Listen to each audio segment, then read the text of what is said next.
اعوذ باللہ من الشیطان الرجیم بسم اللہ الرحمن الرحیم الحمد للہ الذی جعل الحمد مفتاحا لذکرہ وسببا للمزید من فضلہ ودلیلا علی آلائہ وعظمتہ والصلاة والسلام علی عبدہ وامین وحیہ وخاتم رسلہ سیدنا و مولانا ابی القاسم محمد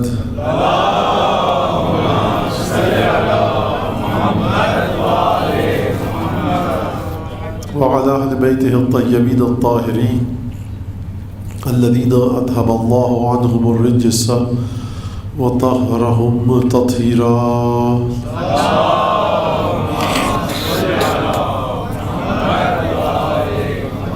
واللعن الدائم على أعدائهم أجمعين. أما بعد فقد قال الله تبارك وتعالى في قرآنه المجيد وفرقانه الحميد وقوله الحق وهو أصدق القائلين. أعوذ بالله من الشيطان الرجيم إنما يريد الله ليذهب عنكم الرجس أهل البيت ويطهركم تطهيرا. صلوات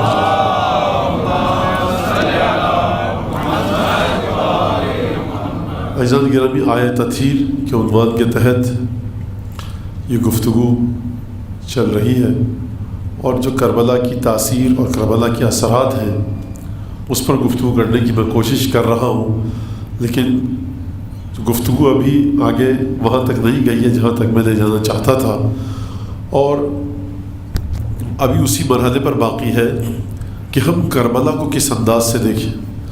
کل کسی حد تک گفتگو امام سجاد علیہ السلام کے حوالے سے ہوئی، تو دیکھیے کل یہاں تک بات ہوئی تھی جو تقریر کے آخر میں نے ایک بات کہی تھی، آخری حصے میں ایک درود بھیجیں ذرا محمد علیہ محمد.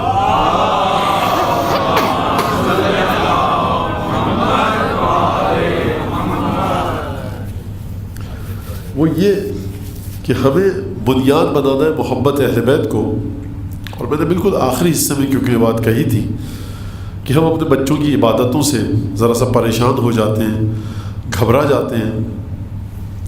گھبرانے کا مرحلہ یقیناً ہے، لیکن یہ بات میں آپ کی خدمت میں عرض کرنا چاہ رہا ہوں کہ محبت اہل بیت بنیاد ہے ہر نیک عمل کی. جب تک محبت اہل بیت مستحکم نہیں ہوگی گویا بنیادیں مستحکم نہیں ہوئی ہیں. اور اگر بنیاد مستحکم نہیں ہوگی، ہو سکتا ہے کہ بچہ نماز پڑھنے لگے، بچی پردہ کرنے لگے، لیکن اگر اس کی بنیاد محبت اہل بیت نہیں ہے تو اس بات کی کوئی ضمانت نہیں ہے کہ ہماری اولادیں ان کا کردار ہمیشہ دائم اور قائم رہے. میں معذرت چاہتا ہوں گستاخی ہے ممبر میں، لیکن کیا کیا جائے. محمد اور محمد صلوات.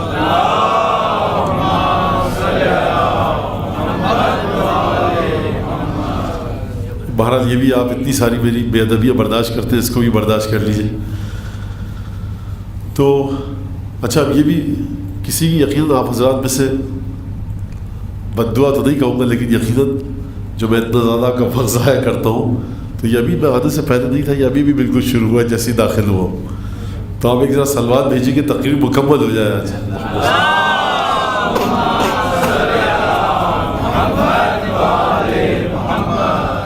عزیزان گرامی، کربلا کی تاثیر اور کربلا کے اثرات کیا ہے انسانی معاشرے پر. دیکھیے، انسانی معاشرے کو جب ہم دیکھتے ہیں تو انسانی معاشرہ ہمیشہ کسی ایک ایسی حرکت کا، ایک ایسے تحرک کا محتاج ہوتا ہے کہ جو اس میں ایک نئی روح پھونک دے. میں مسلسل یہ بات عرض کرتا چلا آیا ہوں تقریر کی ابتدا سے کہ وہ اہل بیت کی محبت کہ جو پنجتن کو پروردگار نے جس حق کو عطا کیا تھا اس پر پردہ ڈالا گیا. اثرات کیا ہوئے کربلا کے؟ اچھا، اچھے اور برے اثرات دونوں پر گفتگو کرنی پڑے گی. اب آپ کے ذہن میں سوال یہ آئے گا کہ کربلا کے برے اثرات کون سے ہو سکتے ہیں.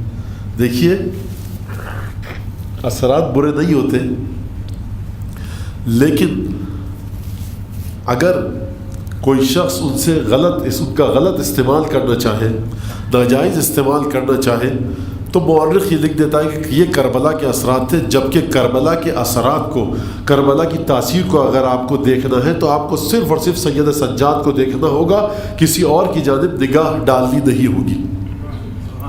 پانچویں امام مسجد میں موجود تھے، امام باقر علیہ الصلوۃ والسلام، اور ایک دفعہ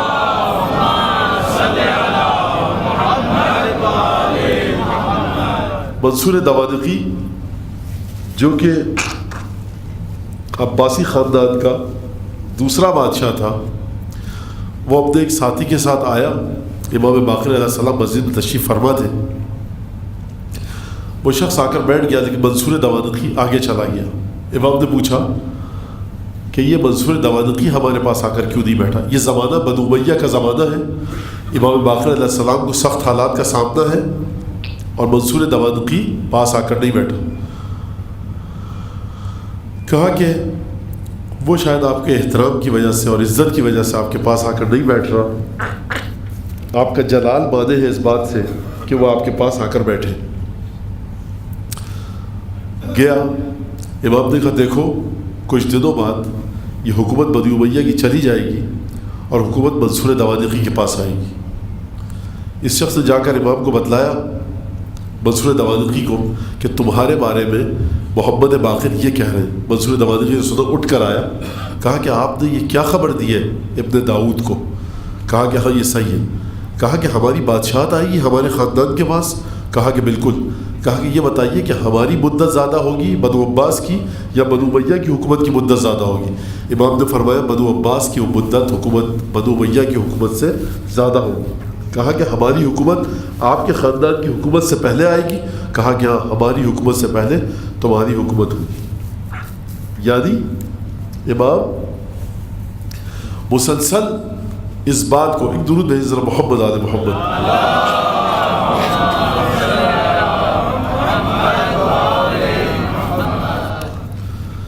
کسی اہل ہجر کی بد دعا ہے کہ خود سری کا قصور ہے، جو بات بن کے بگڑ رہی ہے تو کوئی بات ضرور ہے۔ میں چراغ لے کے ہوا کی زد پہ جو آ گیا ہوں تو غم نہ کرنا، میں یہ جانتا ہوں کہ میرے ہاتھ پہ کوئی ہاتھ ضرور ہے۔ ایک درود بھیجیے محمد آل محمد۔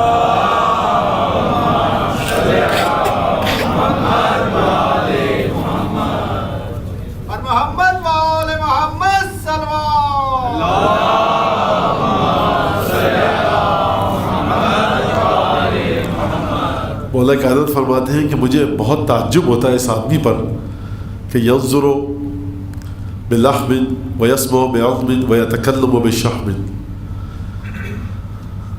کہ یہ انسان دیکھتا چربی کے ساتھ ہے، سنتا ہڈی سے ہے، گفتگو ایک گوشت کے لوتھڑے کے ذریعے کرتا ہے۔ انتنہ الجیفہ، جب یہ مردار ہوتا ہے تو اس کے بدن سے بو نکلنے لگتی ہے۔ وتوزیہ البقہ، مچھر اسے اذیت دیتا ہے، اور اس کے باوجود اتنے بلند بلند دعوے۔ صاحب تقریر کرنا چاہ رہا ہوں ہو نہیں رہی ہے مسلسل اس اذیت کی وجہ سے، کیا کروں؟ ایک دفعہ اور درود بھیجیے۔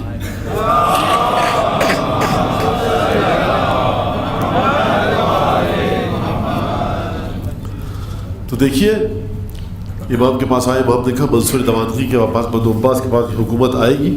بنو عباس کے پاس حکومت آئی۔ یہ بنو عباس کی حکومت آئی کیسے؟ بنو عباس کے پاس، بنو عباس کربلا کے واقعے سے فائدہ اٹھا کر تخت پر آئے تھے۔ یہ ہے کربلا کا وہ اثر اور تاثیر اور اثرات کہ جس کی جانب امام جس سے راضی نہیں ہے، چھٹے امام راضی نہیں ہے، سید سجاد راضی نہیں ہے۔ اگر کربلا کو آپ یہ کہیں کہ کربلا اس بات کا نام ہے کہ آپ تلوار اٹھائیے اور پل پڑیے، سید سجاد مدینے میں تھے جب واقع حرہ ہوا سن 63 اور 64 ہجری میں۔ مدینے کے اندر مسجد نبوی میں گھوڑے باندھے گئے، مدینے میں مسجد نبوی کی بے حرمتی کی گئی، 3 دن تک مدینے کے لوگوں کی جان مال عزت و آبرو مباح تھی۔ جناب سید سجاد مدینہ چھوڑ کر باہر چلے گئے تھے، یہاں تک کہ یہ کہا جانے لگا کہ سید سجاد کے بارے میں کہ ان کی ذات میں سوائے خیر ہے شر نہیں ہے، حکومت کو ان سے ڈرنے کی کوئی ضرورت نہیں۔ یہ کیوں کیا آپ نے اور یہ کس وجہ سے کیا؟ یہ اس وجہ سے کیا کہ ایک واقعہ ہو چکا ہے۔ امام اس لیے نہیں کہ ہر 1 منٹ بعد لمحہ بہ لمحہ لحظہ بہ لحظہ آ کر میدان میں کھڑا ہو جائے اپنی گردن کٹوا لے۔ امام پروردگار کے حکم کے مطابق چلتا ہے۔ بہرحال امام محمد باقر علیہ السلام نے کہا کہ دیکھو یہ ہوا نہیں تھا، اس کو ہوا کو ادھر کر دیں، اسی ادھر ہی بند کرا دیں.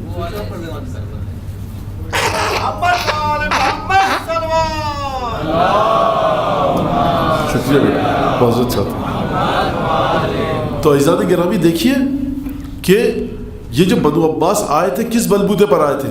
بنو عباس کی کوئی حیثیت نہیں تھی، بنو عباس کی کوئی اہمیت نہیں تھی. یہ کیا کہہ کر آئے تھے؟ یہ کہہ کر آئے تھے آثار آل محمد، یہ کہہ کر آئے تھے کہ ہمیں آل محمد کے خون کا انتقام لینا ہے، یعنی اہل بیت کی وہ محبت. اب جب انہوں نے یہ نعرہ بلند کیا کہ ہمیں اہل بیت محمد کا، رسول خدا کے گھر والوں کا انتقام لینا ہے، دنیا جانتی تھی کہ رسول خدا کی نسل مولا کائنات سے چلی ہے، فاطمہ زہرا سے چلی ہے. بنو عباس اگرچہ بنی ہاشم سے تعلق رکھتے تھے لیکن دنیا میں ان کی کوئی عزت نہ تھی، مسلمانوں کے درمیان ان کی کوئی اہمیت نہیں تھی. اگر اہمیت تھی تو فاطمہ زہرا کی اولاد کی، مولا کائنات کی اولاد کی، جناب سید سجاد کی. لیکن یہ نعرہ لگا کر آئے کہ دیکھو ہمیں انتقام لینا ہے محمد آل محمد کے خون کا. دنیا ان کے ساتھ ہو گئی. کس بنیاد پر انہوں نے مظلومیت کو استعمال کیا محمد آل محمد کی؟ اس بنیاد پر استعمال کیا. دیکھو واقعہ کربلا میں کیا ہوا، کتنا بہیمانہ اور حیوانیت والا سلوک کیا گیا رسول کے بیٹے کے ساتھ، رسول کی بیٹیوں کے ساتھ، مولا کائنات کی بیٹیوں کے ساتھ. ہر جگہ اس کی ترویج کی جاتی تھی. لوگ سمجھے کہ واقعی انتقام لیں گے اور انہوں نے انتقام لینے کے بہانے اپنی حکومت کو مستحکم کیا. جب حکومت مستحکم ہو گئی، کس بنیاد پر مستحکم ہوئی؟ واقعہ کربلا کی وجہ سے. لیکن دیکھیے ہمیں ہمیشہ امام کی طرف دیکھنا ہے، امامت کی طرف دیکھنا ہے، سید سجاد کی طرف دیکھنا ہے، امام باقر اور امام جعفر صادق کی طرف دیکھنا ہے.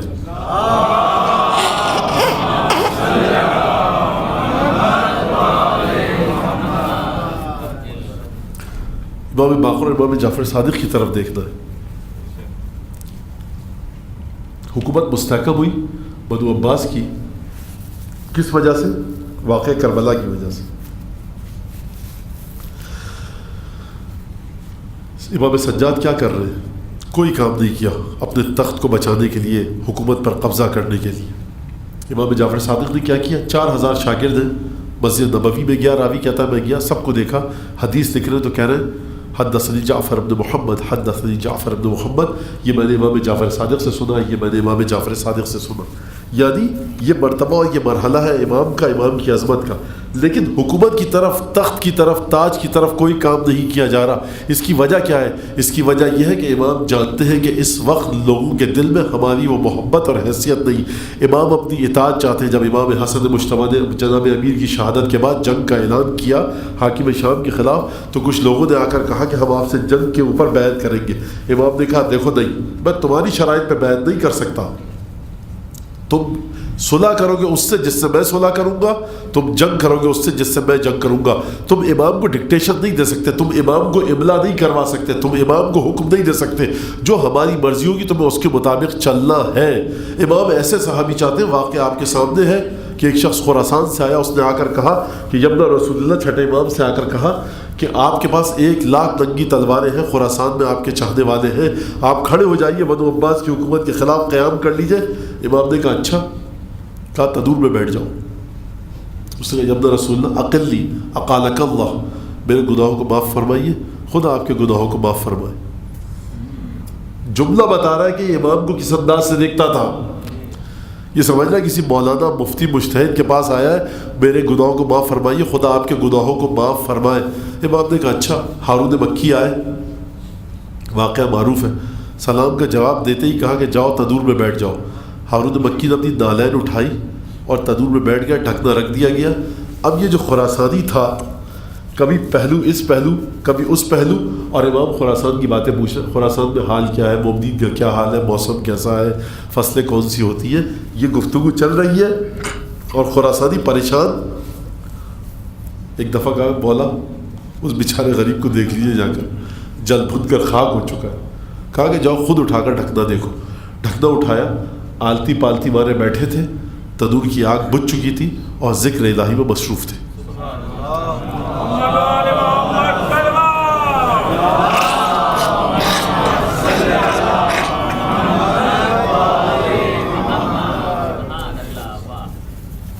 محمد والد محمد پر صلوات.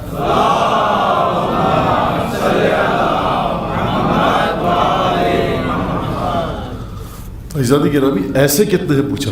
کہا کہ ایسا تو ایک بھی نہیں ہے. کہا جاؤ جب ایسے ہو جائے تب آنا. تو امامت کو ایسے لوگ چاہیے کہ جو امامت کو ڈکٹیشن نہ دیں. یہ ایک وہ منفی اثر تھا جس کو بنو عباس نے فائدہ اٹھایا. یاد رکھیے یہ اہل بیت کے چاہنے والوں کے لیے پیغام ہے کہ دیکھو ہر آواز کے پیچھے مت چلنا کہ جو آل محمد کا نام دے رہی ہے. آپ کو بے وقوف بنایا جائے گا آل محمد کا نام لے کر. کوئی یزید اور شمر کی تعریف کر کے آپ کو بے وقوف نہیں بنائے گا. ہمیشہ آپ کو بے وقوف بنایا جائے گا حسین بن علی کا نام لے کر. ان کے بارے میں ہی کہا ہے چھٹے امام نے کہ فَإِنَّهُمْ لَيْسُوا مِنَّا وَلَسْنَا مِنْهُمْ. نہ ہمارا ان جیسے لوگوں سے کوئی تعلق ہے نہ ان کا ہم سے کوئی تعلق ہے. یاد رکھو امامت کے ساتھ جو ہوتا ہے وہ امام کی اطاعت کرتا ہے. امام نے کہا بیٹھ جاؤ بیٹھ جائے, امام نے کہا کھڑے ہو جاؤ کھڑا ہو جائے. امام کی اطاعت کا عالم یہ ہے کہ اگر صفین کی جنگ ہو اور جناب مالک اشتر خیمے کے نزدیک پہنچ جائے دشمن کے اور کہیں کہ بغول ابن ابی الحدید کے کہ بقدوۃ الفرس ایک گھوڑے کی چھلانگ کے برابر فتح رہ گئی تھی. مالک اشتر گھوڑے کی ایک جس لگاتے خیمے کے اندر تھے. کہا ابھی سر کاٹ کر علی بن ابی طالب کے قدموں میں لا کر ڈال دوں گا. کہا کہ علی بن ابی طالب نے کہا کہ جس حال میں بھی ہو جنگ کو روک کر علی کے پاس پہنچو. مالک نے وہیں پہ تلوار روکی اور دوبارہ مولا کائنات کے پاس آئے.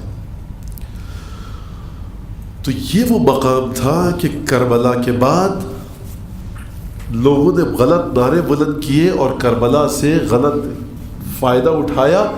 غلط فائدہ کیوں اٹھا سکے یہ لوگ؟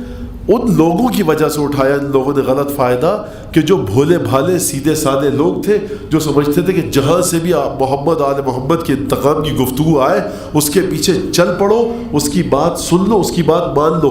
ان کو یہ دیکھنا چاہیے تھا کہ محمد آل محمد کی بات جب بھی کرے دیکھو کہ وہ سید سجاد ہونے چاہیے, امام باقر ہونے چاہیے, امام جعفر صادق ہونے چاہیے, امام موسیٰ کاظم ہونے چاہیے. امامت کے سلسلے کا کوئی فرد ہونا چاہیے, کوئی اور نہ ہو. لیکن ایک فائدہ کیا ہوا؟ ایک فائدہ یہ ہوا کہ حسین بن علی نے کربلا کو اس انداز سے خلق کیا, حسین بن علی نے کربلا کو اس انداز سے تخلیق کیا کہ وہ تمام چیزیں کہ جو حسین بن علی کی شہادت سے پہلے چھپی ہوئی تھی ایک دفعہ کھل گئی. یہ کیوں کہا جاتا ہے؟ اکثر آپ نے جملہ سنا ہو کربلا تک آئیے, سب کو کربلا تک آنا ہے, کربلا تک آئیے, کربلا تک آئیے. یہ اس وجہ سے کہا جاتا ہے کہ جو کربلا تک آ جائے گا وہ غدیر تک آ جائے گا. کربلا کا مقصد ہے غدیر. درود بھیجے محمد آل محمد.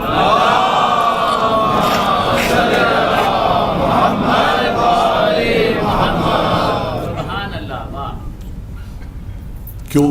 وجہ کیا ہے؟ وجہ یہ ہے کہ واقعہ ایسا ہونا چاہیے کہ معاشرہ متحرک ہو جائے, معاشرے میں ایک روح پھونک دی جائے, معاشرہ پہ گمراہی کا شکار نہ ہو سکے. یاد رکھیے ہم اکثر ٹاک شوز میں دیکھتے ہیں کہ گفتگو ہو رہی ہوتی ہے اسلام کی مختلف جنگوں پر, کہہ دیا جاتا ہے کہ صاحب دونوں طرف مسلمان تھے. یہ بات بالکل صحیح ہے, لیکن جب کربلا کا واقعہ آتا ہے تو شاید ہی کوئی بے شرم اور بے حیا انسان ہو کہ جو الحمدللہ نظر آ جاتے اکا دکا. لیکن کربلا کا واقعہ جب آتا ہے تو ہمارے ڈاکٹر اقبال ہو یا خواجہ معین الدین چشتی اجمیری, دونوں یہ کہتے ہوئے نظر آتے ہیں. اگر وہ یہ کہہ رہے ہوتے سرداد نداز دست در حق یزید حقا کے بنائے لا الہ است حسین. درود بھیجے محمد علی.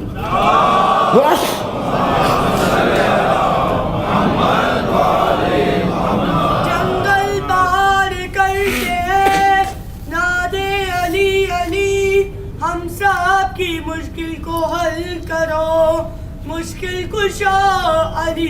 نعرہ حیدری حیدری محمد و آل محمد صلوات.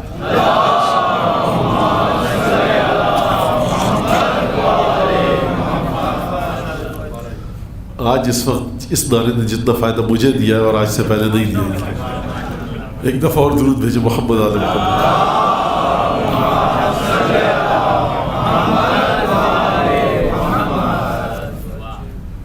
عزیزان گرامی بس آپ مولانا سید الشہداء کے نام پر یہ میری گستاخی کو معاف فرمائیے گا, یہ بھی میرے اختیار میں نہیں ہے. تو معاشرے کو, اجتماعی زندگی کو, حیات انسانی کو کس طرح سے اس رخ پر لایا جائے کہ وہ امام اور امامت کی طرف آ جائے. حسین بن علی ایسا مکتب چھوڑ کر گئے ہیں کہ کسی نے بہت خوب کہا تھا غیر مسلم نے کہ انسان جھوٹ کی خاطر انگلی کٹوانے پر تیار نہیں ہوتا. مجھے بتاؤ کہ یہ کون شخص تھا جس نے اپنا تو گلا کٹوایا, اپنے بچوں کا گلا کٹوایا اور اپنے گھر کی خواتین کو قیدی بنوانے پر تیار ہو گیا. یہ کیسا انسان تھا؟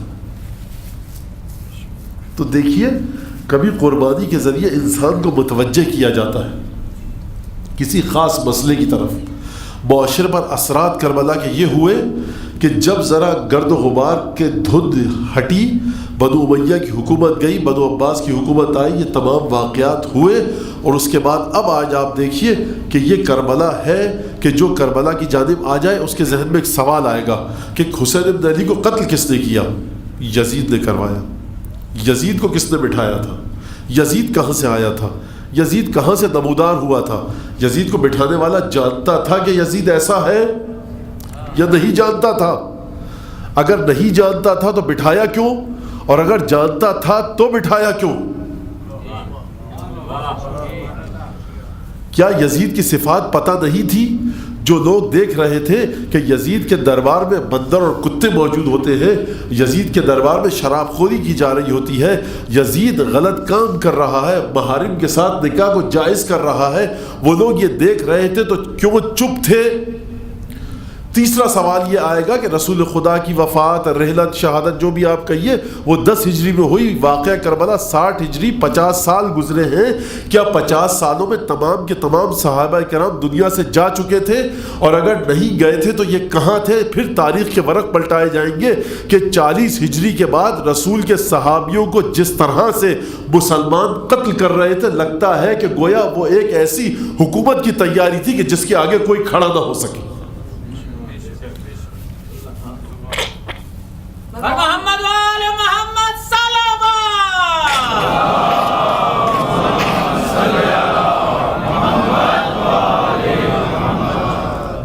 جس کے آگے کوئی کھڑا نہ ہو سکے. صحابیوں کو کیوں قتل کیا جا رہا ہے؟ حجر بن عدی کو کیوں قتل کیا گیا؟ رشید یا رشید ہجری کو کیوں قتل کیا گیا؟ عمرو بن حمق خزائی کو کیوں قتل کیا گیا؟ خباب بن ارد جیسے صحابی کو کیوں قتل کیا گیا؟ اس لیے قتل کیا گیا تاکہ میدان صاف ہو جائے. ایک پلان تھا, ایک منصوبہ بندی تھی تاکہ میدان صاف ہو جائے, کوئی سامنے نہ ہو. جب وصیت میں یہ لکھا جا رہا ہے کہ دیکھو حسین کے ساتھ مت بھیڑ مت کرنا, حسین کے ساتھ جا کر مت بھیڑ جانا, مت لڑ جانا, حسین بن علی کو اس کے حال پر چھوڑ دو. دیکھنے والی کی نگاہ یہ دیکھ رہی تھی کہ حسین بن علی کوئی معمولی شے نہیں, حسین بن علی کوئی معمولی انسان نہیں. اور حسین بن علی نے اس خوبصورت انداز سے کربلا کو خلق کیا کہ سنگل لائن ایجنڈا جو کہا جاتا ہے کہ میں بیعت نہیں کروں گا, میں بیعت نہیں کروں گا, میں بیعت نہیں کروں گا. اگر تم لوگ یہ سمجھتے ہو کہ میری بیعت کے ذریعے تم خدا کی مرضی کو حاصل کرو گے اور تم میری بیعت کے محتاج ہو تو میں بیعت نہیں کر رہا, پھر میرا پیچھا چھوڑ دو, میں بیعت نہیں کر رہا, اس کا مطلب ہے تمہاری حکومت خدا کی مرضی کے مطابق نہیں. اور اگر میری اتنی حیثیت ہی نہیں, اگر میں ایک حقیر انسان ہوں, اگر میں ایک بے وقت انسان ہوں جس کا بیعت کرنا اور نہ کرنا برابر ہے, تو آخر اتنے پریشان کیوں مجھ سے بیعت لینے پر؟ کیوں پریشان ہو اتنا مجھ سے بیعت لینے پر؟ یعنی واقعہ کربلا نے آل محمد کی عظمت کو روشناس کرا دیا. اگر یہ واقعہ کربلا نہ ہوتا تو آل محمد کی عظمت اس انداز سے روشناس نہ ہوتی. کبھی کبھی آپ کو اپنی عظمت کو, آپ کو اپنے علم کو, کرامت کو, عزت کو, بلندی کو دکھانا ہوتا ہے تلوار کے زور پر, اور کبھی دکھانا ہوتا ہے مظلومیت کے ذریعے. یہ جو مشیت الہی پر کل گفتگو کی تھی, تو یہ مشیت الہی یہی معنی ہے اس کا کہ جو پروردگار کا ارادہ ہو وہ حکم دے اور اس کے بعد اس کام کو انجام دیا جائے. یہ حسین بن علی کے خون میں ہی طاقت تھی کہ وہ اس انداز سے اس واقعے کو انجام دے تاکہ جس کے بعد انسانی معاشرے پر ایسا اثر پڑے. اس میں غم کی کیفیت کیوں ہے؟ کربلا آنسوؤں کا نام ہے, کربلا غم کا نام ہے, کربلا عزاداری کا نام ہے. لوگ یہ اکثر ہی کہتے ہوئے نظر آتے ہیں کہ صاحب یہ 14 سال پرانے واقعے پر آپ غم بنا رہے ہیں. تو دیکھیے یہ بڑی عجیب بات ہے اور ایک سوال بھی ہے. مسئلہ یہ نہیں ہے کہ 1400 سال یا 1200 سال, لوگ اس چیز کو دیکھنا چاہتے ہیں جس چیز کو نہیں دیکھنا چاہیے، اور جس چیز کو دیکھنا چاہیے اسے دیکھنا پسند نہیں کرتے۔ آپ یہ مت کہیے کہ واقعہ 1200 سال یا 1400 سال پرانا ہے، آپ اپنے آپ سے یہ سوال کیوں نہیں کرتے کہ وہ کروڑ پتی، لکھ پتی، ارب پتی انسان، متمول انسان جو دنیا کے بہترین مقامات پر جا کر پرسکون انداز سے سیر و تفریح کر سکتا ہے، خطرناک ترین ملک میں زیارت کے لیے، اربعین کی زیارت کے لیے کیوں جا رہا ہے؟ اور یہ لوگ کہ جو زندگی کے مختلف شعبوں سے تعلق رکھتے ہیں، زندگی کے جس شعبے سے بھی تعلق رکھے، دیکھیے بڑی عجیب بات ہے، فنون لطیفہ کے مختلف شعبے جن کا میں نام نہیں لینا چاہ رہا، فائن آرٹس کے مختلف شعبے، یا ممبر سے کیا نام لوں، آپ انہیں دیکھیے، ان کے دل کو کوئی چیز چھو کر نہیں گزرتی سوائے کربلا کے۔ یعنی حسین ابن علی کی شہادت رسول خدا کی وہ حجت بالغہ ہے، وہ آیہ بینہ ہے، رسول خدا کا ایک معجزہ قرآن ہے، تو دوسرا معجزہ حسین ابن علی کی شہادت ہے، حسین ابن علی کی شخصیت ہے کہ وہ شخص فنون لطیفہ کے ایک ایسے شعبے سے تعلق رکھتا ہے کہ جس کا دین سے کوئی تعلق نہیں، وہ دین کو سمجھتا نہیں ہے، دین پر آتا نہیں ہے، دین کو مانتا نہیں ہے، چاہے خاتون ہو چاہے مرد ہو، اس کا پردے سے کوئی تعلق نہیں ہے، اس کا دین سے کوئی تعلق نہیں ہے، لیکن جب حسین ابن علی پر گفتگو کا موقع آتا ہے تو اس کا مطالعہ اتنا زیادہ ہے کہ وہ حضرت علی اکبر پر گفتگو کرتی ہے یا کرتا ہے، وہ جناب زینب پر گفتگو کرتی ہے یا کرتا ہے۔ یہ کہاں سے آ گیا؟ یہ دلوں کو چھو لینے کا کام حسین ابن علی نے کیا ہے۔ یہ سوال مت کیجئے کہ 1400 سال پرانے واقعے کو آپ کیوں رو رہے ہیں، بلکہ سوال یہ کیجئے کہ زندگی کے ہر شعبے سے تعلق رکھنے والے یہ لوگ، کیا وجہ ہے کہ عاشور کے دن ذکر کرتا ہے ذاکر حسین کے مصائب کا، ان کی آنکھوں سے آنسو جاری ہو جاتے ہیں۔ قضیے کو، اس ایکویشن کو ادھر سے دیکھیے، ادھر سے مت دیکھیے کہ یہ 1400 سال بعد اس قضیے میں، اس واقعے میں اتنی طاقت کیوں ہے۔ سب پاکستان ہندوستان تقسیم ہوا، بڑا ظلم ہوا، دونوں طرف کئی لاکھوں ہزاروں کتنی نہ جانے انسانی جانیں ضائع ہوئی، کتنی عزتیں ختم ہو گئی، برباد ہو گئی، کتنی آبروئیں لٹ گئی، کیا کیا ظلم مظالم ہوئے، جو مسائل اپنی جگہ پر۔ لیکن ایک عرصے کے بعد جب وہ لوگ چلے گئے کہ جن کے رشتہ داروں پر ظلم ہوئے تھے یا جن کی خواتین پر ظلم ہوئے تھے، وہ نسل چلی گئی، اب کوئی باقی نہیں ہے جو تقسیم کے واقعات کو بتلائے، لہٰذا بتلانے والا کوئی نہیں ہے، تو وہ غم کی کیفیت بھی چلی گئی، بس تاریخ کا ایک واقعہ بن گیا، اور تاریخ کی زینت ہے یہ واقعہ، تاریخی حقیقت ہے، یہ ہو گیا، بات ختم ہو گئی، کوئی عزاداری نہیں کرتا۔ لیکن یہ بتلائیے کہ 1400 سال پرانا جو واقعہ ہے اس میں طاقت کہاں سے آئی؟ میں دوبارہ اس بات کو دہراؤں گا، سوال وہاں سے مت کیجئے کہ 1400 سال پرانے واقعے کو کیوں رو رہے ہو، سوال یہ کیجئے کہ 1400 سال پرانے واقعے میں اتنی طاقت آخر آئی تو کہاں سے آئی، کہ 1400 سال بعد بھی اب بھی اگر حسین ابن علی کا نام لیا جاتا ہے تو لوگوں کے دلوں میں ایک درد اور غم کی کیفیت آتی ہے۔ اور کیا خوب مصرع دیا جوش ولی آبادی نے صاحب، اب بھی گو دھوپ کی شدت سے زمیں بھونتی ہے، اب بھی گو دھوپ کی شدت سے زمیں بھونتی ہے۔ اب میں اپنے بچوں کے لیے یہ ترجمہ کر دیتا ہوں، ترجمہ کیا کیا جائے، اردو ہے، لیکن بچے جب کہتے ہیں مولانا یہ انگلش میں نوع لکھا ہے، ہماری سمجھ میں نہیں آتی، اردو نہیں پڑھی جاتی، تو ان بچوں کے لیے میں کہہ رہا ہوں اب بھی گو دھوپ کی شدت سے زمیں بھونتی ہے۔ اگرچہ اب بھی اتنی سخت گرمی ہے کہ دھوپ اتنی شدید پڑ رہی ہے زمین پر کہ زمین بھن رہی ہے، جل رہی ہے، اور زمین پہ آگ لگی ہوئی ہے، اب بھی گو دھوپ کی شدت سے زمیں بھونتی ہے، سوزن خاک شراروں کی ردا بنتی ہے۔ یہ جو زمین پر مٹی ہے نا، مٹی کی چادر ہے، سوزن خاک، سوزن یعنی سوئی، یہ جو زمین پر جب دھوپ پڑتی ہے تو اتنی دھوپ ہے زمین پر ظلم اور بربریت کی، بے انصافی اور بے عدالتی کی، کہ یہ زمین پر جو مٹی پڑی ہے لگتا ہے کہ انگاروں کی ایک جلتے ہوئے کوئلوں کی چادر ہے۔ اب بھی گو دھوپ کی شدت سے زمیں بھونتی ہے، سوزن خاک شراروں کی ردا بنتی ہے، زندگی سیرت شبیر پہ سر دھنتی ہے۔ لب پہ جب نام حسین ابن علی آتا ہے، رنگ رخسارہ تاریخ نکھر جاتا ہے۔ یہ رخسارہ یعنی تاریخ کے گال، تاریخ کے رخسار، یہ تاریخ کی چیکس، یہ جو تاریخ کے جو رخسار ہے نا، کب پتہ لگتا ہے کہ آپ خوش ہیں؟ کب پتہ لگتا ہے کہ آپ غمگین ہیں؟ جب آپ کے گال سرخ ہوں، زرد ہوں، مختلف کیفیتیں چہرے پہ ظاہر ہوتی ہیں. یہ حسین ابن علی کی سیرت ایسی ہے، زندگی سیرت شبیر پہ سر دھنتی ہے. سنی اور شیعہ نہیں، ہندو اور مسلمان اور سکھ اور عیسائی نہیں، زندگی یعنی جہاں پر حیات موجود ہے زندگی سیرت شبیر پہ سر دھنتی ہے. لب پہ جب نام حسین ابن علی آتا ہے رنگ رخسار تاریخ نکھر جاتا ہے. اگر حسین ابن علی کے واقعات نہ ہو، خود فرماتے جوش، اے حسین ابن علی، اے سید یزدہ صفات، اے حسین ابن علی، تو وہ سید زادہ ہے، تو وہ امام زادہ ہے کہ تجھ میں خدا کی صفات ہیں. اے حسین ابن علی، اے سید یزدہ صفات، محو ہو جائیں اگر دنیا سے تیرے واقعات، گنبد تاریخ پر چھا جائے ہیبت ناک رات. یعنی کیا مطلب؟ یعنی اگر حسین ابن علی کے واقعات کو نکال دیا جائے دنیا میں کچھ نہیں بچے گا. یہ ذرا پوچھا ہم نے کہ اگر حسین ابن علی کو نکال دیا جائے تو دنیا میں کچھ نہیں بچے گا. کیسے نہیں بچے گا؟ یہ بات جا کر سمجھ میں آتی ہے زیارت اربعین میں کہ پروردگار بذل فیک مہجتا، حسین ابن علی نے اپنا خون تیرے راستے میں نچھاور کر دیا، اپنا خون تیرے راستے میں حسین ابن علی نے بہا دیا. کیوں بہا دیا؟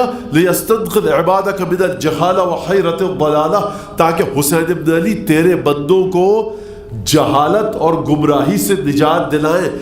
حیرت الضلالہ، گمراہی کی حیرت سے نجات دلائیں اور جہالت سے نجات دلائیں. یہ جہالت اور گمراہی میں فرق کیا ہے کہ زیارت اربعین میں یہ کہا جا رہا ہے لِيَسْتَنْقِذْ عِبَادَكَ مِنَ الْجَهَالَةِ وَحَيْرَةِ الضَّلَالَةِ. عزیزان گرامی، کبھی آپ یہاں سے کسی محلے کی طرف جا رہے ہیں، رستہ بھٹک جاتے ہیں. جب رستہ آپ بھٹک جاتے ہیں تو آپ کے چہرے پر پریشانی کے آثار آتے ہیں، متحیر ہو جاتے ہیں، حیرانی کے آثار آتے ہیں. جاؤں تو کہاں جاؤں؟ آپ سمجھ گئے کہ میں رستہ بھٹک چکا ہوں، لیکن یہ نہیں سمجھ میں آ رہا کہ جاؤں تو کس رستے پر جاؤں.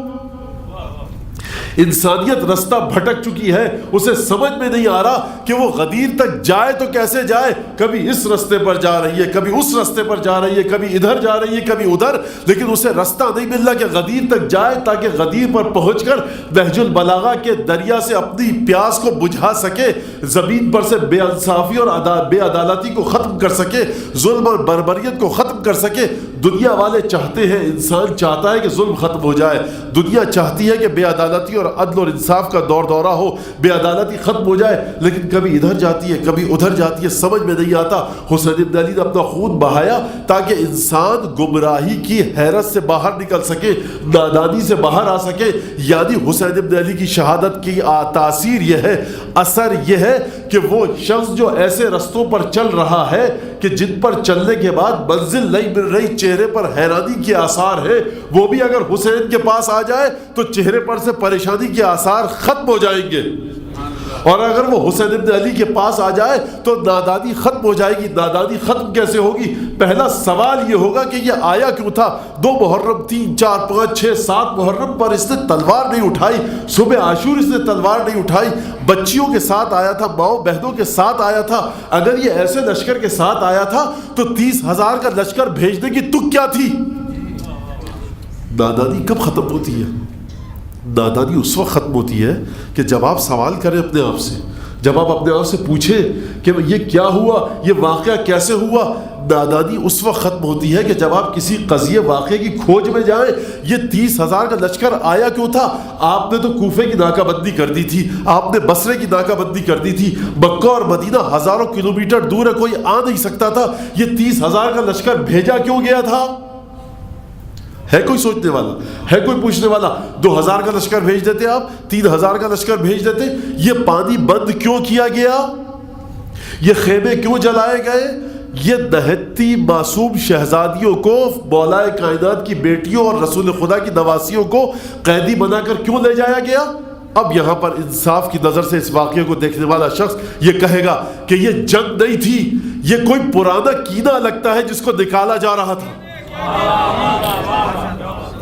یہ کوئی پرانا بغض ہے جو نکل رہا تھا؟ یہ کون سا بغض ہے؟ یہ وہی بغض ہے جو دعائے ندبہ میں ہے، یہ وہی بغض ہے جس کا اظہار یزید نے کیا تھا، یہ وہی بغض ہے جس کا اعلان جناب زینب نے کیا کہ یزید تو یہ سمجھتا ہے کہ تیرا دل ٹھنڈا ہو گیا، اگر تیرا دل ٹھنڈا ہو گیا تو ہو جائے، لیکن یاد رکھ جناب زینب کا خطبہ یزید کے دربار میں جب سید الشہداء کا سر سامنے رکھا ہے، جناب زینب نے عجیب جملہ کہا، لَإِن قَرَّتْ عَيْنُكَ بِقَتْلِ سَيِّدِ الشُّهَدَاء، اے یزید اگر تیری آنکھوں میں ٹھنڈک پڑ چکی ہے میرے بھائی کو قتل کر کے، فَطَالِمَنْ قَرَّتْ بِهِ عَيْنُ جَدِّ رسول اللہ، بڑا عجیب جملہ کہا ہے، اگر یزید تیری آنکھوں میں ٹھنڈک پڑ چکی ہے میرے بھائی کو قتل کر کے، میرے بھائی کا کٹا ہوا سر تیرے سامنے تشت میں رکھا ہے، تیری آنکھوں میں ٹھنڈک پڑ گئی ہے، تو حسین کی بہنوں بیٹیوں اور ماؤں کو قیدی دیکھ کر خوش ہو رہا ہے، تیری آنکھوں میں ٹھنڈک پڑ گئی ہے، تو میں تیرے منہ سے وہ نقاب نوچ لوں کہ جو تو نے اپنے منہ پر سجائی ہوئی ہے۔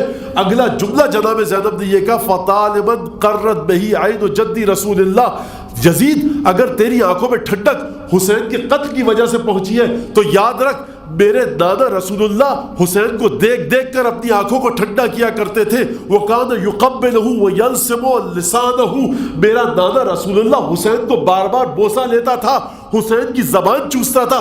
کتنا فرق ہے تجھ میں اور میرے دادا رسول اللہ میں۔ محمد و آل محمد صلوات۔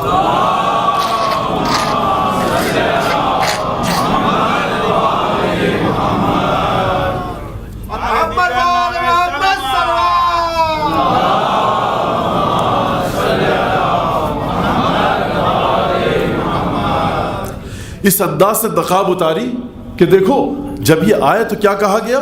کہا گیا کہ باغی تھا جس نے خروج کیا، یہ باغی تھا تو یہ ایسا باغی تھا کہ جس کی زبان کو رسول خدا چوستے تھے، وہ کانا یقبلہ، مسلسل بوسے لیتے تھے، فطالباً قرت بہی عین جدی رسول اللہ، یزید میرے دادا رسول اللہ جب حسین کو دیکھتے تھے تو ان کی آنکھوں کی ٹھنڈک تھا حسین ابن علی۔ یہ جناب زینب کیا بتلا رہی ہے؟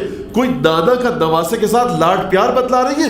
بتلا رہی ہے درباریوں سن لو تم کہ یہ شخص جو تمہارے سامنے بیٹھا ہے لاکھ عبادتیں کر لے، جامع مسجد بنو امیہ کی جو جامع مسجد دمشق میں ہے لاکھ جمعہ اور عید کی نماز ہو جائے، میں یہ بتلا رہی ہوں کہ رسول خدا مسلسل حسین کے بوسے لیتے تھے، حسین کی زبان چوستے تھے، اپنی زبان حسین کو چسواتے تھے، حسین کا احترام کرتے تھے، حسین کا وجود آنکھوں کی ٹھنڈک تھا۔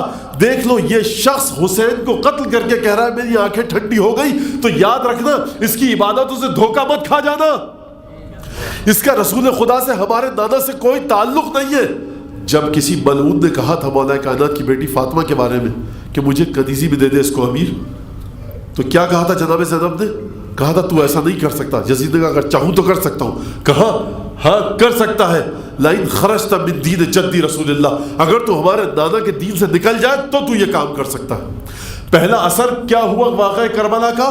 پہلا اثر یہ ہوا کہ روم کا جو شخص موجود تھا سفیر دربار میں، یا جو روم کا نمائندہ تھا وہ موجود تھا، جب اس کو پتہ لگا کہ یہ کون ہے، کہا یہ حسین ابن علی، کہا تمہارے نبی کا بیٹا ہے، کہا کہ ہاں، یہ کون ہے؟ اس کی بیٹیاں بہنیں ہیں۔ کہا کہ عجیب ہو تم لوگ، ہمارے یہاں مملکت روم میں ایک جگہ ہے اسے کہتے ہیں حافر عیسیٰ، کہ جہاں پر حضرت عیسیٰ کے گھوڑے کے قدموں کے نشانات ہیں، ہم اسے بہت متبرک سمجھتے ہیں، تبرک حاصل کرتے ہیں وہاں سے جا کر، اس کے ساتھ اپنے آپ کو مس کرنا باعث برکت اور خیر و برکت سمجھتے ہیں۔ ہم حضرت عیسیٰ کے گھوڑے کے قدموں کے نشان کو اتنا متبرک سمجھتے ہیں، اور تم نے اپنے نبی کے نواسے کو قتل کر ڈالا، کتنی بری امت ہے تم لوگ۔ حکم دیا گیا اس کی گردن کاٹ دو۔ کہا کہ رک جاؤ، جب میں آیا تھا تو میں نے تمہارے رسول کو دیکھا تھا آج صبح کو خواب میں کہ وہ مجھے جنت کی بشارت دے رہے ہیں، میری سمجھ میں نہیں آ رہا تھا کہ جنت کی بشارت مجھے کیسے مل گئی ہے، رسول خدا کی طرف سے، تمہارے رسول کی طرف سے جنت کی بشارت ملنی چاہیے تھی حضرت عیسیٰ کی طرف سے۔ میں تو اس محمد مصطفیٰ کو رسول مانتا نہیں ہوں، نبی مانتا نہیں ہوں، لیکن اب مجھے سمجھ میں آ گیا کہ اس رستے میں قتل ہونا جنت کی بشارت کے برابر ہے۔ اب آپ سمجھیے حسین ابن علی کی محبت، یہ شخص مسلمان بھی نہیں ہوا، کلمہ نہیں پڑھا، لیکن رسول خدا جنت کی بشارت دے رہے ہیں۔ یہ ہے طاقت حسین ابن علی کے خون میں کہ جو توحید کا پیغام پہنچنے سے رہ گیا ہے ان لوگوں تک کہ جو رسول کا کلمہ نہیں پڑھ سکے۔ اس بات کو بہت غور سے سنیے گا، ایک مظلومیت کا کردار ایسا پروردگار خلق کرنا چاہتا ہے. پھر میں بتا دوں کہ مظلومیت کا کردار جو خلق کر رہا ہے اس کا مطلب یہ نہیں ہے کہ پروردگار راضی ہے، پسند کرتا ہے شمر اور خولی کے فعل کو. نہیں، دیکھو حسین، ان کے اندر غلاظت ہے، حرام کھا کھا کر یہ تمہاری بات نہیں سنیں گے، لیکن یہ جو ظلم کرے تمہیں صبر کرنا ہے. یہ جو ظلم کرے تمہیں صبر کرنا ہے. ظلم کرنے والے کو خدا نے یہ حکم نہیں دیا کہ اے ظالم تو ظلم کر، لیکن مظلوم کو یہ حکم دیا ہے حسین ابن کہ تو ظلم پر صبر کر. کیوں صبر کر؟ کیونکہ یہ صبر کے ذریعے ہمیں بہت سے کام لینے ہیں. یہ اپنی ذات، اپنی نفس، اپنی روح کی غلاظت کو دکھلائیں گے. یہاں پر توحید کی طہارت کو دکھلانا ہے، توحید کی پاکیزگی کو دکھلانا ہے. کوئی ایسا کردار خلق ہونا ہے، عزیزو بہت توجہ فرمائیے گا، کوئی ایسا کردار خلق ہونا ہے کہ جس پر گریہ اگر خلوص کے ساتھ کیا جائے تو وہ بالکل توحید کے مساوی ہو جائے. یہ پروردگار کی رحمت ہے. یہ حسین ابن علی نے ہمارے اور آپ کی، جو کہا جاتا ہے حسین ابن علی نے ہمارے اور آپ کی وجہ سے اپنی گردن کٹوائی، اس کا غلط معنی کوئی نہ لے. اس کا صحیح معنی یہ ہے کہ جو بھی آ کر حسین کے نزدیک آئے گا، گریہ ایک پہلو ہے. گریہ حسین ابن علی کی کربلا کا ایک زاویہ ہے. گریہ کے ذریعے حسین ابن علی کے نزدیک ہوا جا سکتا ہے، گریہ کے ساتھ پروردگار کے نزدیک ہوا جا سکتا ہے. کیوں؟ کیونکہ پروردگار یہ فرما رہا ہے کہ دیکھو، گویا کہ حسین ابن علی عبودیت کے اس مقام پر ہے کہ جہاں پر حسین نے سوائے خدا کی مرضی کے کسی اور چیز کو اپنی نظر میں نہیں رکھا. اب جو بھی حسین تک آ جائے گا گویا ایسا ہے کہ وہ خدا تک آ گیا. جو بھی حسین تک آ جائے گا، اگر روم کا سفیر بھی ہو اور دربار میں کلمہ نہ پڑھے لیکن حسین کی نصرت میں مارا جائے، رسول جنت کی بشارت دیں گے.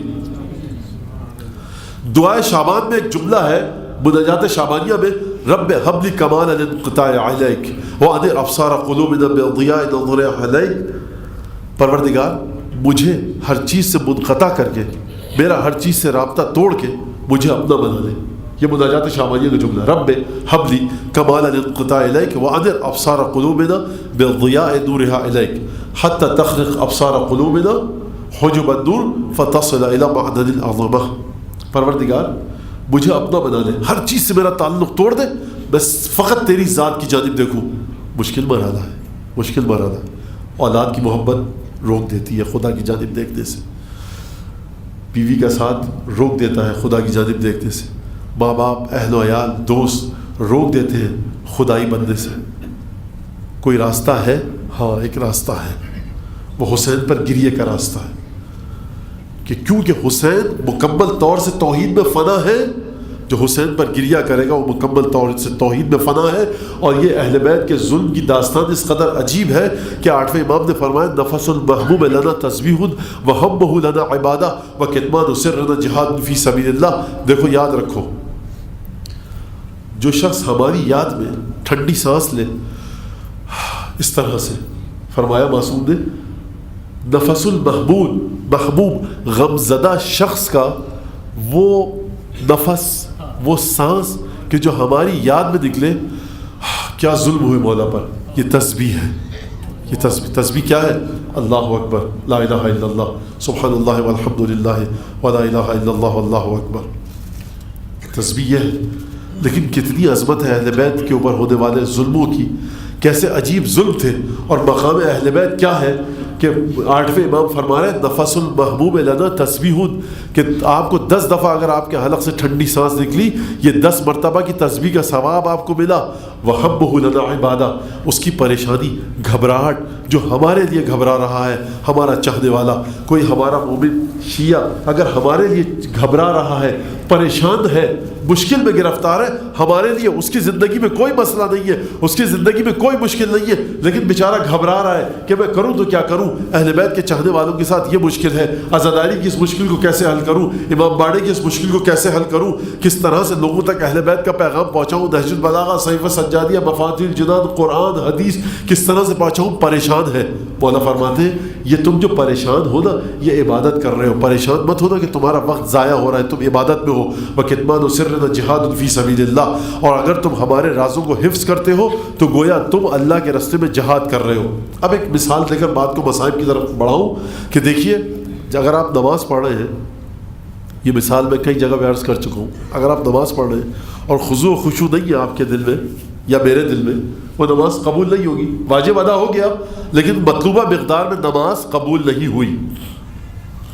اگر مطلوبہ مقدار میں نماز قبول نہیں ہوئی تو اس کا مطلب یہ کہ ہماری روح اس بلندی پر نہیں جائے گی. کیا کیا جائے؟ کچھ نہیں کیا جائے, خضوع و خشوع کو بڑھایا جائے. خضوع و خشوع نہیں آ رہا, کیا کیا جائے؟ نماز میں حواس کبھی ادھر ہے کبھی ادھر ہے. موبائل کی گھنٹی بجی, ذہن چلا گیا کس کا فون ہو سکتا ہے, فلاں دوست کا, فلاں کا, فلاں کا. تمام دوستوں کے چہرے ذہن میں آ رہے ہیں, گھر والوں کے چہرے ذہن میں آ رہے ہیں. کون کر سکتا ہے اس وقت فون؟ جلدی جلدی نماز ختم کی, ذہن میں دوست کا, رشتہ داروں کا چہرہ ہے کہ صاحب موبائل کس نے فون کیا, اٹھ کر دیکھا. یا کوئی اور مسئلہ, کہیں سے شور کی آواز آ رہی ہے, کہیں سے دھماکے کی آواز آئی, ہماری توجہ وہاں چلی گئی. تو نماز میں خضوع و خشوع برقرار رہا نہیں. لیکن عزیزان گرامی, اگر نماز پڑھنے کے دوران آپ کا دل مچلے جا رہا ہے کہ کیا ظلم ہوا, آج 20 سفر ہے فرض کیجئے عاشور کے دن نماز پڑھ رہے ہیں, مسلسل آپ کا دل گھبرا رہا ہے کہ شہزادیوں پر کیا ظلم کیا گیا, اہل بیت پر کیا ظلم ہوا. نماز میں آپ کا دل نہیں لگ رہا, آپ کا دل کربلا میں ہے, حسین ابن علی پر مظالم کو یاد کر رہے ہیں. یہ وہ نماز ہے, واحد نماز کہ اس میں آپ کی توجہ نماز پر نہیں ہے, اہل بیت پر ہونے والے ظلموں کی جانب ہے. پریشان مت ہوئیے کہ نماز خضوع و خشوع سے نہیں پڑھی. نماز عبادت, اہل بیت کی محبت میں پریشان ہونا عبادت. یہ نماز ایسی ہے جس نماز میں آپ نے عبادت در عبادت کی ہے. یہ حدیث کہہ رہی ہے نا. اور اہل بیت کے اس طرح سے شخصیات کو, پنجتن کی اس طرح سے شخصیات کو لائے حسین ابن علی کہ کوئی کسی کو شک نہ رہے. اور کسی بزرگ عالم نے کیا خوب جملہ کہا تھا کہ علی اکبر کی قربانی دے کر ثابت کر دیا کہ یہ لشکر یزید والے مسلمان نہیں ہیں, ہم شکل پیغمبر ہیں. اور علی اصغر کی قربانی جب دی تو یہ ثابت کر دیا کہ یہ انسان بھی نہیں ہے. عزیزان کرام, یاد رکھیے, اپنے بچوں کو, بچیوں کو اہل بیت کی شخصیت سے نزدیک لائیے. یہ میر انیس نے جو اشعار کہے ہیں حضرت عباس کی خوبصورتی کے بارے میں, حضرت عباس کی روحانیت اور نورانیت کے بارے میں, حضرت عباس کی شخصیت اور وجاہت کے بارے میں, علی اکبر کی وجاہت اور شخصیت کے بارے میں یہ کیوں کہے ہیں؟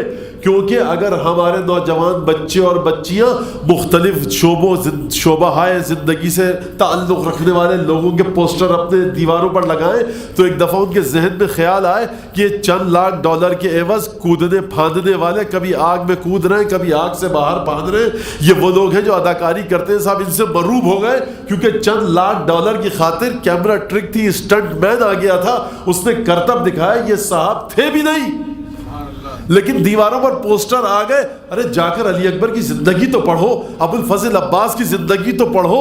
ابو الفضل عباس کی تصویر نہیں, علی اکبر کی تصویر نہیں. آپ کے اور میرے بچوں کے کمروں سے اداکاراؤں کی تصویریں ہٹ جائیں گی, ابو الفضل عباس کی زری کی تصویر آ جائے گی. اگر میر کا یہ شعر سمجھ میں آ جائے کہ کیا کہنے, میر ایک سلوات دیجیے میر حدیث کے احسان ثواب کے لیے.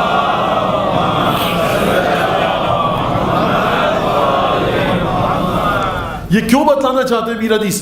ایک طرف اکبر محروسہ جوان نایاب, کچھ جو بچپن تھا تو کچھ آمد ایام شباب, آنکھیں ایسی کہ رہا نرگس شہلا کو حجاب, روشنی چہرے پہ ایسی کہ خجل ہو مہتاب, جس نے ان گیسوؤں میں رخ کی ضیا کو دیکھا.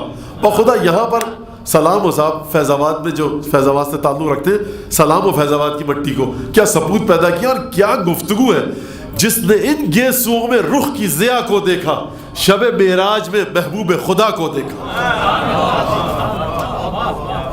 آپ لوگوں نے واہ واہ کر دی میر حدیث کے لیے, لیکن یاد رکھیے کہ مجھے اس شعر پہ گفتگو کر دیجیے, میں 2 منٹ پھر مصائب کی طرف آتا ہوں. کہ دیکھیے, کیونکہ علی اکبر کا چہرہ رسول خدا سے مشابہ تھا اور یہ جو زلفیں ہیں سیاہ ہیں, اس لیے یہ چہرہ جس نے ان گیسوؤں میں رخ کی ضیا کو دیکھا, چہرہ نورانی ہے.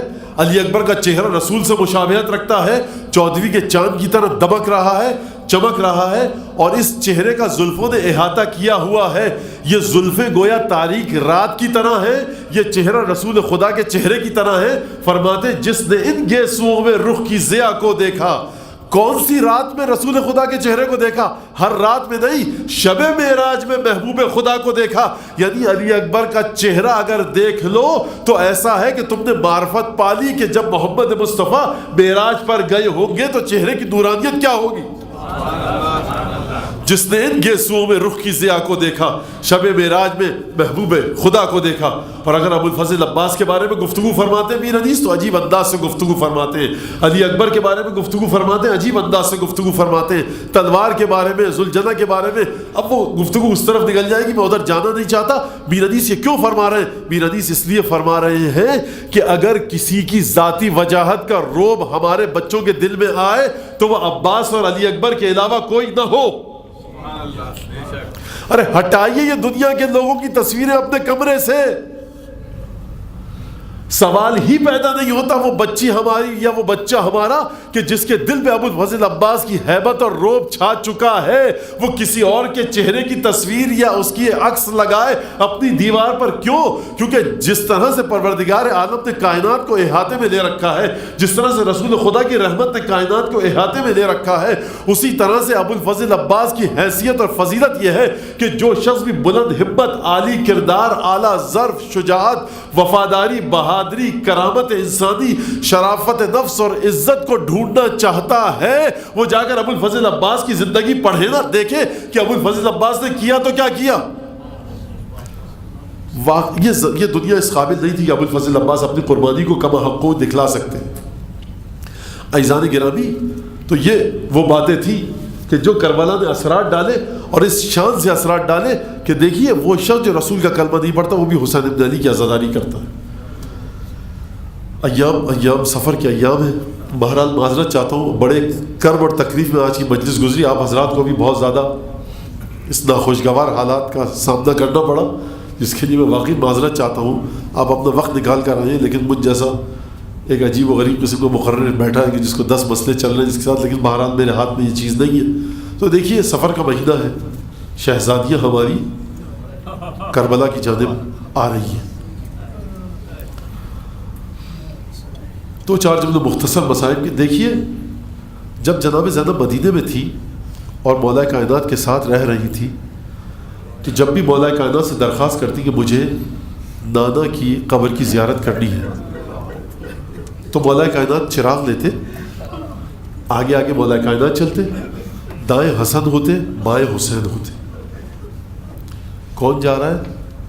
فاطمہ کی بیٹی جا رہی ہے۔ اور جب جناب زینب، کیونکہ زیارت کے آداب میں سے ہے کہ جب کوئی جائے تو دایاں رخسار رکھے قبر پر، اور قبر پر اپنے آپ کو گرائے، 14 معصومین میں سے جس کی قبر ہو اس پر گرائے اور اس کا بوسہ لے۔ تو جناب زینب انہی آداب کے ساتھ جاتی تھی، دائیں بائیں حسن اور حسین کھڑے ہیں، جناب زینب جھکتی تھی، جھک کر قبر کا بوسہ لیتی تھی۔ کیونکہ مسجد نبوی میں آمد و رفت بہرحال کم و زیادہ رہتی تھی اور مسلمان آ جا رہے ہوتے تھے، تو مولا کائنات روایت کے الفاظ سے کانا یخمد ضوء القندیل، مولا کائنات چراغ کی لو کو مدھم کر دیتے تھے کہ کوئی دور سے جناب زینب کو نہ دیکھے۔ یعنی عظمت یہ ہے کہ دائیں حسن ہے، بائیں حسین ہے، آگے مولا کائنات ہے، چراغ کی لو کو مدھم کر دیا گیا تاکہ کوئی زینب کو نہ دیکھے۔ میں ہاتھوں کو جوڑ کے عرض کروں گا مولا کائنات کاش آپ کوفے اور شام کے بازاروں میں آ جاتے، کاش آپ دیکھ لیتے کہ کس طرح سے صدقے کے کھجور آپ کی اس بیٹی کی جانب پھینکے جا رہے ہیں، کاش آپ دیکھ لیتے کہ کس طرح سے بغیر اماری کے اونٹوں پر سوار کر کے لایا گیا، کاش آپ دیکھ لیتے۔ میں معذرت چاہتا ہوں مولا کائنات کی بارگاہ سے، امام زمانہ کی بارگاہ سے، کاش آپ دیکھ لیتے کہ کس طرح رضا کے بغیر آپ کی بیٹی کو بٹھایا گیا۔ مولا کائنات آپ کی وہ بیٹی کہ جس کو آپ رسول خدا کی قبر کی زیارت کے لیے جب لے کر جاتے تھے تو قندیل کی لو کو مدھم اور دھیما کر دیتے تھے کہ کوئی دیکھ نہ سکے، لیکن جب یہی شہزادی شام اور کوفے کے بازار میں پہنچی تو لوگوں کا مجمع لگا تھا، ہر شخص دیکھ رہا تھا، کوئی تانے دے رہا تھا، اگر تانے دے لیتا تو شاید ہم کو صبر آ جاتا، لیکن جن لوگوں کے ہاتھ میں پتھر تھے انہوں نے پتھر مارے، جن لوگوں کے ہاتھ میں جو آیا توہین کی، اہانت کی۔ سید سجاد بہت گریا کرتے تھے، سید سجاد بہت روتے تھے۔ صحابی نے آ کر کہا مولا ابن رسول اللہ 30-35 برس ہو گئے، اب کب تک روتے رہیں گے؟ کہا دیکھو یعقوب کا ایک بیٹا یوسف کھو گیا تھا، وہ اس کے غم میں اتنا روئے کہ آنکھوں کی آنکھیں سفید ہو گئی، بینائی چلی گئی، میں کیسے نہ روؤں کہ میرے 18 یوسف میرے سامنے شہید کر دیے گئے۔ کہا مولا آپ ہی تو کہتے ہیں کہ شہادت آپ کی میراث ہے، کہا یہ تو بتا کہ شہادت ہماری میراث ہے، لیکن کیا ہماری ماؤں بہنوں اور پھپھیوں کا بالائے عام میں جانا بھی ہماری میراث ہے؟ یہ وہ خواتین تھی، ارے ہمارے صحابی ہمیں یہ بتا کہ یہ وہ شہزادیاں تھی کہ جنہوں نے کبھی گھر سے باہر قدم نہ نکالا، لیکن ایک وقت وہ آیا کہ مجمع عام ہے، فاطمہ کی بیٹیاں ہیں۔